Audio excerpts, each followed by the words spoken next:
Hi welcome back to my channel. ఈరోజు చామంతి తోట అయితే చూపిస్తున్నాను. మరొక వీడియోలో డీటెయిల్గా ఎక్స్ప్లెయిన్ చేస్తాను.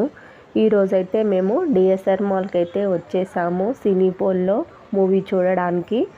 ఈ ముందైతే మేము ఆన్లైన్లో టికెట్స్ అయితే బుక్ చేసుకున్నాం. ఏ మూవీ అన్నది మీరు గెస్ చేసి కామెంట్ సెక్షన్లో కామెంట్ చేయండి.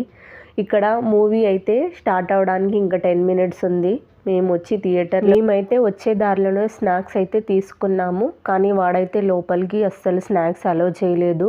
ఒక వాటర్ బాటిల్ తప్పించి స్నాక్స్ అయితే లోపలికి అలో లేదని చెప్పారు. ఇంకా చేసేది ఏం లేక కౌంటర్లోనే స్నాక్స్ అనేవి ఇచ్చేసి ఇంటర్వెల్ టైంలో వచ్చేసి అయితే స్నాక్ తీసుకొని స్నాక్స్ అయితే తిన్నాము. పాపం అనుమనైతే మూవీ చూస్తూ స్నాక్ టైంలో థియేటర్లో స్నాక్స్ తినామని బయట నుంచి అయితే తీసుకొచ్చాం. ఎందుకంటే వాడు అక్కడే కొనాలి అనే ఒక రూల్ వల్ల అట్లా చేశాడు.